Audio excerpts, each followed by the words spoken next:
আরেকটি প্রশ্ন রয়েছে, 11 নম্বর আজকে বলেই দিই। বলছেন, আসসালামু আলাইকুম শেখ। ওয়ালাইকুম রহমতুল্লাহ। একদিন আমার স্কুলে প্র্যাকটিক্যাল পরীক্ষা ছিল, ফলে আমার স্কুল থেকে বেরোতে দেরি হয়, ফলে জোহর সালাত পড়তে সমস্যা হয়।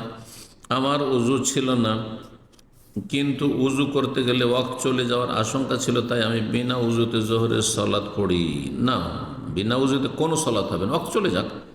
উজু করেন, উজুও শর্ত আর ওয়াক্তও শর্ত। বিনা উজুতে কি করে সালাত পড়বেন? আর উজু করতে পারবেন, পানি আছে, আর তায়াম্মুম সেটিও জায়েজ নয়। তায়াম্মুম কখন বিকল্প? যখন আপনি উজু করলে ক্ষতি হয়ে যাবে অথবা উজুর পানি নেই, তখন তায়াম্মুম সাইয়্যিদান, তখন তায়াম্মুম করবেন। আর বিনা তায়াম্মুম বিনা উজুতে পড়ে থাকেন তো বিনা উজুতে বিনা তায়াম্মুমে তো সালাত হয়ই না। কিন্তু ওয়াক্ত শেষ হতো 3:10 সালাত শেষে দেখি 3:11 বাজে। আল্লাহ হেদায়েত করুক আপনাকে। জি, শেষ হোক আর যাই হোক, কিন্তু আপনাকে উজু করে সালাত পড়তে হবে। বিনা উজুতে সালাত হয়নি, বাতিল। হ্যাঁ, নবী সাল্লাল্লাহু আলাইহি ওয়াসাল্লাম বলেছেন, সহিহ মুসলিম হাদিস, লা ইয়াকবালুল্লাহু সালাতা আহাদিকুম ইযা আহাদাসা হাত্তা ইয়াতাওয়াদ্দা।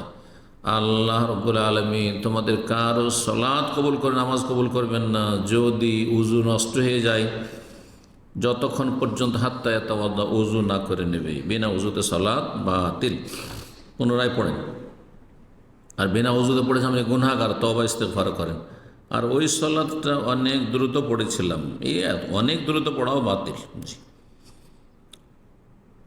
এখন ওই সালাত কি কবুল হবে না? এই তাড়াহুড়া সালাত কবুল হবে না, বিনা উজুতে সালাত কবুল হবে না। এর যে ফসল্লি ফাইন্নাকা লাম তুসাল্লি, নবী সাল্লাল্লাহু আলাইহি ওয়াসাল্লাম সেই বেদুইন সাহাবী বলেছিলেন যে তাড়াহুড়া করে সালাত পড়ে যাও, ফিরে যাও, তুমি সালাত পড়োই নি, পুনরায় সালাত পড়ো। আর একবার জোহরের ওয়াক্তে জোহরের সালাত 1 রাকাত পড়তে পেরেছিলাম, আর তখন ওযু ছিল।